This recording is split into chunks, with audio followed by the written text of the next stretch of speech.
The Silk Road, connecting East and West for centuries. What if I told you that a single bolt of silk could topple empires, spark religious revolutions, and reshape the genetic makeup of entire continents?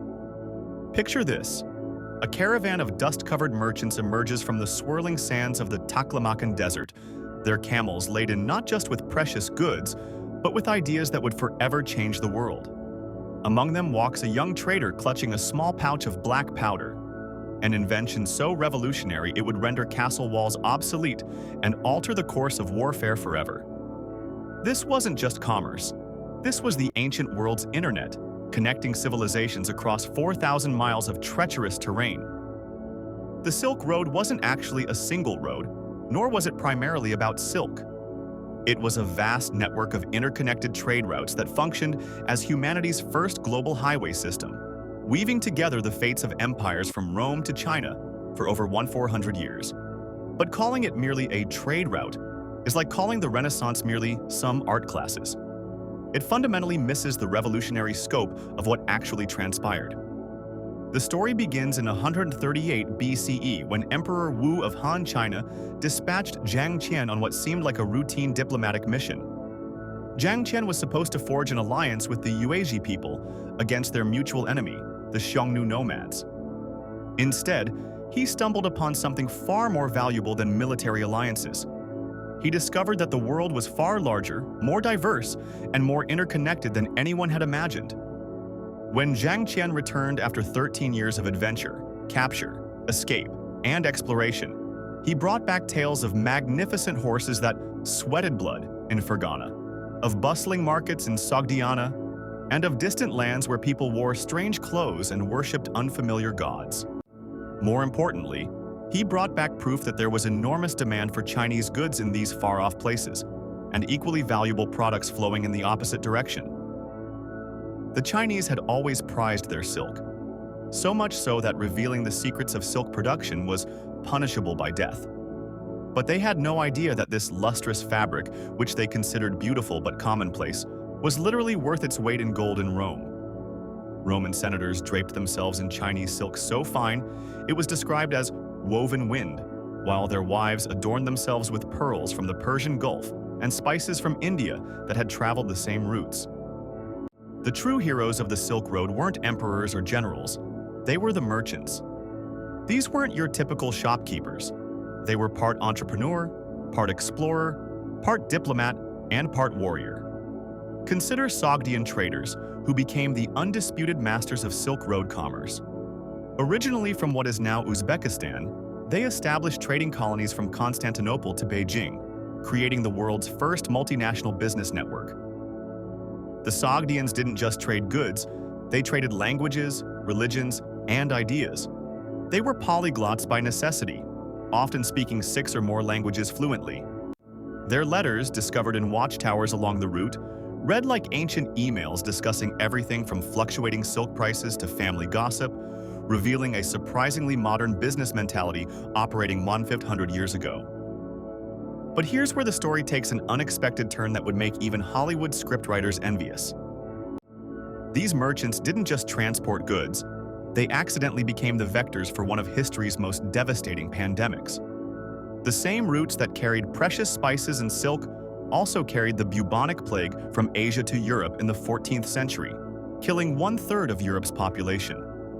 The Black Death that reshaped European society, economics, and culture was an unintended consequence of global trade, a sobering reminder that connectivity has always been a double-edged sword. Along these routes rose cities that defied imagination. Samarkand, the Pearl of the East, became so wealthy from Silk Road trade that its rulers could afford to build monuments that still inspire awe today. The Registan, with its 3 magnificent madrasas covered in intricate blue tilework, wasn't just architecture. It was a statement that knowledge and commerce were equally valuable. Kashgar, strategically positioned where multiple trade routes converged, became a melting pot where you could hear dozens of languages in a single afternoon. Its Sunday Bazaar, which continues to this day, was once where Chinese jade met Roman glassware, where Indian cotton encountered Russian furs, and where Persian carpets traded alongside African ivory. Constantinople, the city of the world's desire, controlled the western terminus of many routes and grew so rich that its palaces were literally paved with gold and decorated with silk tapestries depicting hunting scenes and imperial victories. The city's wealth was so legendary that it inspired generations of conquerors, from Arab caliphs to Ottoman sultans. But the Silk Road's most profound impact wasn't economic, it was intellectual and spiritual. This network became humanity's first information superhighway, where ideas traveled faster than goods and had more lasting impact than any cargo. Buddhism spread from India to China along these routes, carried not by missionaries, but by merchants who found spiritual solace in Buddhist teachings during their long, dangerous journeys. Entire mountain monasteries were established to serve as rest stops, where traders could find physical shelter and spiritual comfort. The famous Mogao Caves near Dunhuang, with their thousands of Buddhist paintings and manuscripts, exist because the Silk Road created a demand for spiritual waypoints. Christianity also traveled these routes, reaching China centuries before it established itself firmly in northern Europe. Nestorian Christians built churches from Damascus to Beijing, and archaeological evidence suggests that Chinese Christians were celebrating Easter while Vikings were still raiding European monasteries. Islam spread rapidly along trade routes, not through conquest but through commerce. Muslim merchants proved so trustworthy and efficient that non-Muslim traders often converted simply for business advantages. The Islamic emphasis on written contracts, standardized weights and measures, and commercial law made trade more reliable and profitable for everyone involved. The Silk Road functioned as history's first technology transfer network. Papermaking, invented in China, revolutionized record-keeping and literature across Eurasia. The compass and gunpowder, also Chinese innovations, fundamentally altered navigation and warfare. From the West came glass-making techniques, astronomical instruments, and medical knowledge that enhanced life across Asia. Perhaps most remarkably, agricultural exchanges transformed entire continents. China received grapes, pomegranates, and alfalfa, which improved both diet and livestock breeding. The Islamic world gained rice cultivation techniques that increased food security. Europe eventually received potatoes, tomatoes, and corn through extended trade networks, crops that would prevent famines and support population growth. Mathematical concepts flowed along these routes like water finding its level.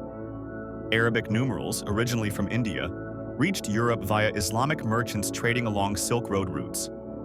The concept of zero, perhaps humanity's most important mathematical breakthrough, traveled the same path.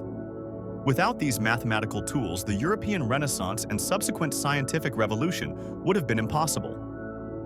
History often overlooks the crucial role women played in Silk Road success. In many trading cultures, women managed family businesses while men traveled. Sogdian women, for instance, often controlled vast commercial enterprises and negotiated major deals. Chinese court records show women merchants owning trading companies and financing expeditions. More dramatically, some women became rulers of Silk Road kingdoms. Queen Dilaram of Sogdiana successfully defended her realm against Arab invasions while maintaining profitable trade relationships with China. These weren't figureheads. They were shrewd politicians and businesswomen who understood that economic prosperity required both military strength and diplomatic finesse. The Silk Road's decline wasn't sudden. It was a gradual process spanning centuries. The rise of maritime trade routes, pioneered by Portuguese and Spanish explorers, offered safer and often cheaper alternatives to overland caravans. The discovery of the Americas shifted global trade patterns toward Atlantic routes. Political instability in Central Asia made traditional routes increasingly dangerous and unreliable.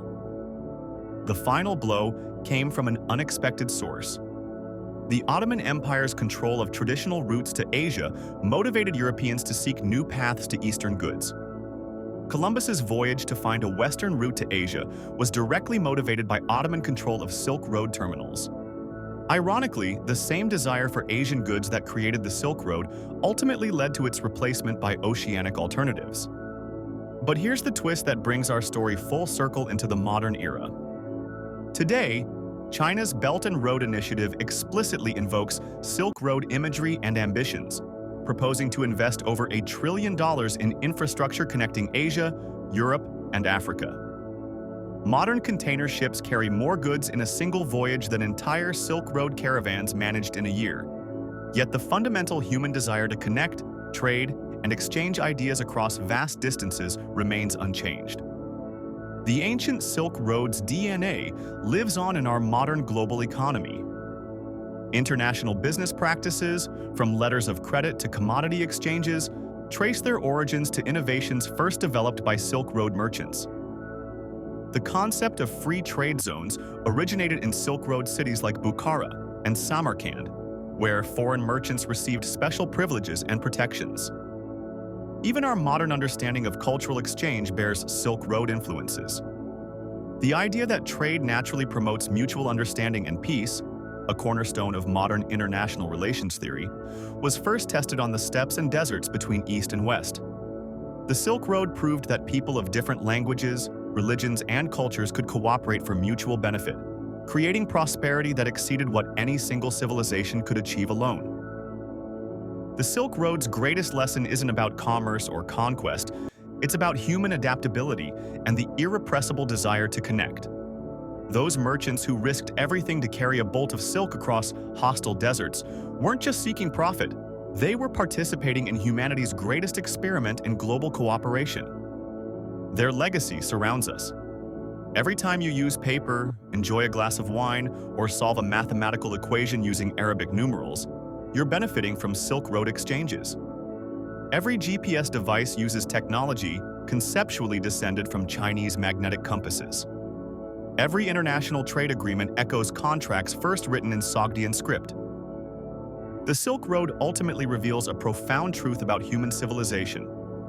We are not separate species competing for resources, but a single species that thrives through cooperation, exchange, and mutual learning. The merchants who spent years crossing trackless deserts to trade with strangers understood this instinctively. Their courage created the template for our modern interconnected world. In an age when globalization faces criticism and international cooperation seems fragile, the Silk Road offers both warning and hope.